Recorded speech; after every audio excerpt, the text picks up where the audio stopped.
Assalamualaikum Bang. Dulu di kampungku itu ada pencari cicak. Nah, pencari cicak ini kadang-kadang memang berasal dari luar daerah atau luar kampung. Nah, mereka ini mencari cicak itu di rumah-rumah warga. Kadang-kadang 2 orang, kadang-kadang 3 orang. Dan walaupun memang mereka ini datangnya tidak sendiri, namun jalur yang mereka mencari cicak ini, mereka akan berpencar. Jadi sebagian itu ke arah pemukiman atau rumah yang memang berbeda arahnya. Nah, cerita ini memang ada unsur mistis, juga ada unsur seram, karena pada saat itu memang ada satu kejadian di mana bapak pencari cicak ini datang ke daerah atau ke desa saya. Itu sudah tengah malam.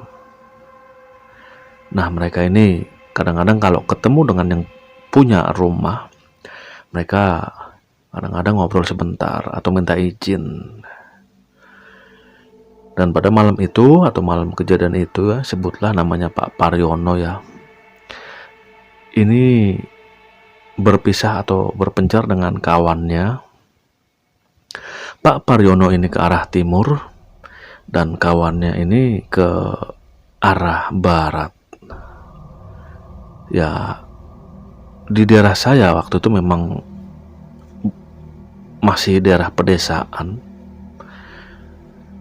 Nah, pada intinya sih pada saat itu, kalau menurut Pak Paryono, cicak pada malam itu gampang sekali ditangkap, atau jumlah cicak yang didapatkan ini banyak sekali.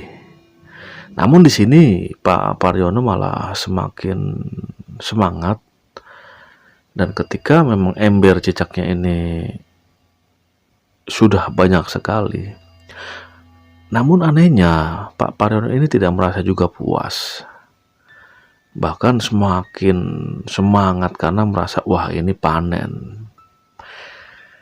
Hingga akhirnya Pak Paryono ini semakin lama semakin jauh jaraknya dengan kawannya,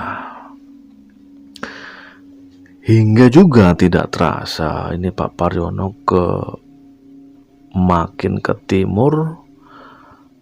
Dan disitulah Pak Paryono ini semakin menemui cicak yang ukurannya besar-besar, bahkan boleh dikatakan nih bisa sebesar kelingking, juga ada yang sebesar jempol. Nah, ada momen di mana Pak Paryono ini menemui satu rumah juga. Nah, di sana kondisi rumahnya ini katanya sih memang ukurannya agak besar, boleh dikatakan megah. Nah, karena pada umumnya pada saat itu rumah di daerah kami ini sebagian memang masih menggunakan kayu. Kalau menggunakan semen atau beton ini boleh dibilang orang kaya. Nah, itulah yang ditemui oleh Pak Paryono. Jadi pada saat itu Pak Paryono nih menemui satu buah rumah dengan ukuran yang memang besar. Lampunya juga tidak terang, namun juga agak sedikit redup. Nah, disinilah Pak Paryono pun mulai beraksi dengan menggunakan seperti karet yang memang nanti ini disatukan dengan seperti lidi. Nah, ternyata di rumah ini juga Pak Paryono mudah mendapatkan cicak. Nah, lalu tidak lama kemudian ini keluarlah sang punya rumah dari rumah tersebut. Beliau ini seorang ibu-ibu. Nah, melihat sang empunya rumah keluar, Pak Paryono ini sedikit berbasa basi.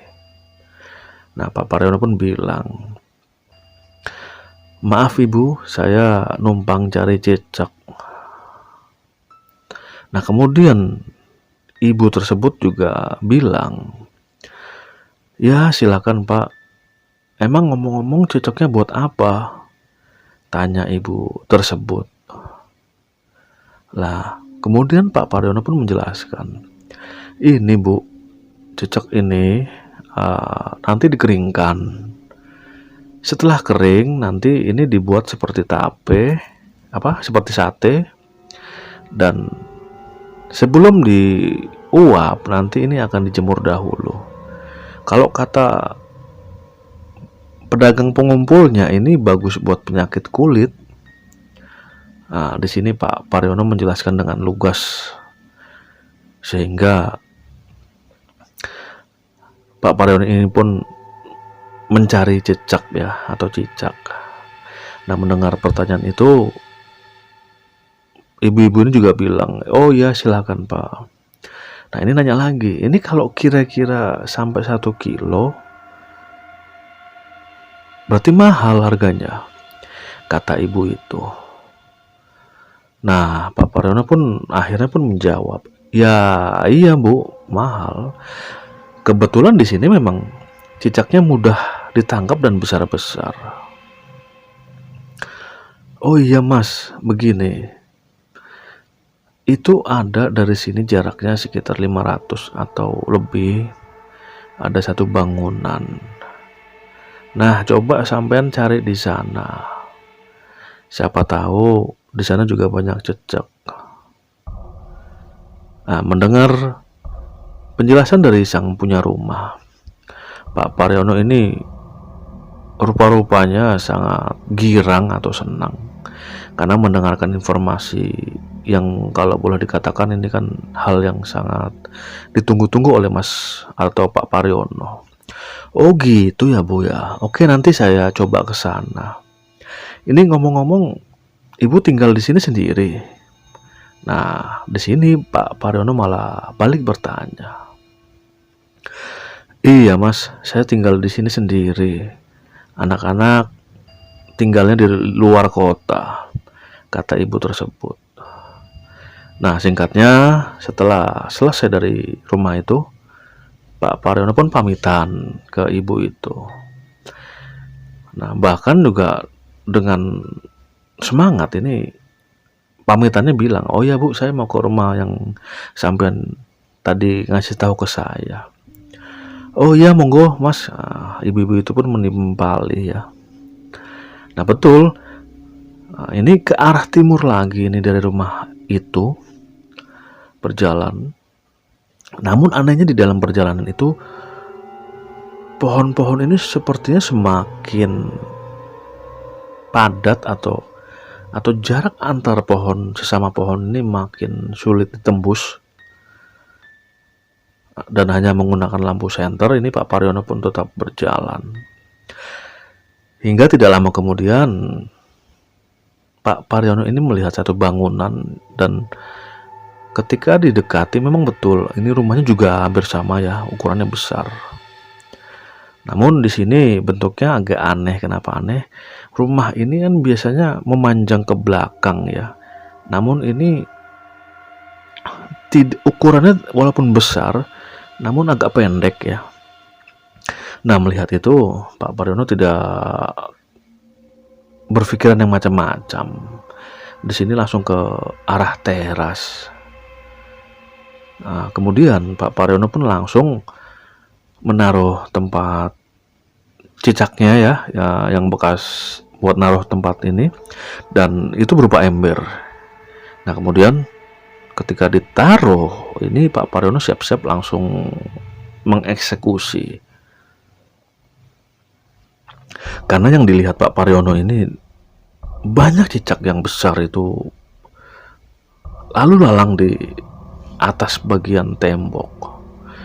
Nah, karena sudah mahir, Pak Paryono pun langsung memfokuskan pandangannya untuk menembak cicak ini ya, atau cicak. Dan memang tidak sulit, langsung ini berjatuhan. Tidak sampai setengah jam Pak Paryono ini yang dia ingat itu sudah mendapatkan kurang lebih sekitar 10-an cicak dengan ukuran yang sebesar-besar jempol. Ini sudah terbayang uang atau rupiah yang akan ia dapatkan dari pedagang pengumpul. Hatinya sangat senang sekali. Dan bahkan dia sudah lupa atau melupakan temannya yang ke arah barat ya, yang sesama juga pencari cicak ini. Nah, namun anehnya di sini ada satu peristiwa yang membuat Pak Paryono akhirnya tersadar. Karena apa? Ini tiba-tiba ada seperti gempa. Jadi ketika Mas Paryono ini berdiri, ini seperti gempa, bergoyang tanahnya. Nah, di sini Pak Paryono ini jatuh terduduk. Lalu kepalanya ini semakin terasa berat, bahkan pusing. Hingga akhirnya Pak Paryono ini pun seperti tertidur sebentar. Ini hitungan detik kalau Pak Paryono menceritakan, hitungan detik. Tiba-tiba ketika matanya sudah terbuka, rumah yang di depan tadi atau yang dilihatnya itu ternyata adalah cungkup kuburan. Jadi cungkup ini adalah seperti bangunan yang dibuat khusus untuk makam ya. Nah, ketika Pak Paryono ini menyapukan ke seluruh pandangan daerah itu, ternyata itu adalah pemakaman umum. Karena yang dilihatnya ini banyak sekali batu nisan, baik yang memang masih berupa patok atau juga cungkup. Dan cungkup ini tidak hanya satu, lebih dari 3 cungkup dengan ukuran yang bervariasi. Nah, melihat hal demikian, Pak Paryono ini kaget. Lah, kok bisa berubah? Itu adalah pertanyaan yang ada di dalam hatinya. Nah, karena memang seperti terkesima, Pak Paryono ini pun langsung duduk, karena untuk berdiri memang masih lemas ya. Belum sempat kesadarannya ini pulih, tiba-tiba dari arah cungkup itu muncul ukuran kaki yang sangat besar sekali.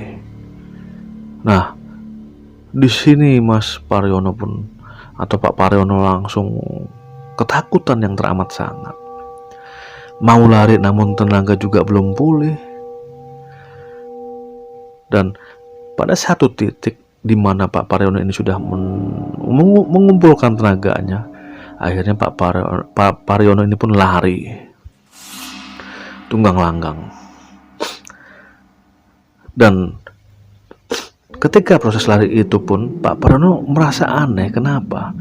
Karena ternyata dia ini merasa lari di tempat, padahal sudah sekuat tenaga itu larinya. Dan yang membuat Pak Paryono ini bergidik, jadi di jalan ini kan, di makam ini ada jalanan. Nah, di situ muncul ada beberapa penampakan tangan yang seolah-olah ini seperti mengejar kakinya. Itu yang membuat Pak Paryono ini semakin kamigilan atau semakin ketakutan yang menjadi-jadi. Berteriak juga sepertinya ini sangat muskil untuk didengar oleh orang, karena pemakaman ini memang jauh dari warga. Nah, pada saat genting tersebut, tiba-tiba ini dari arah depan ini seperti ada bayangan putih.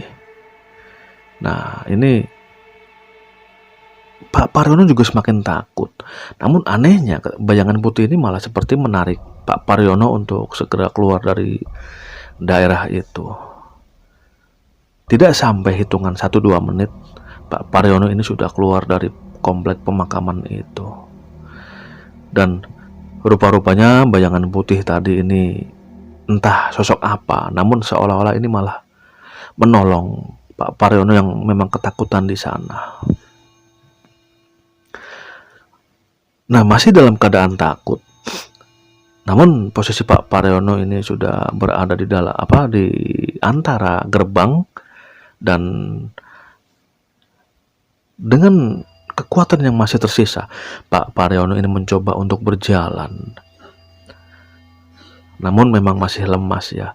Dan ketika Pak Paryono ini dengan penasarannya menengok ke belakang atau ke arah pemakaman, ternyata di gerbangnya itu sudah berjejer banyak sekali pocong yang seolah-olah ingin mengejarnya.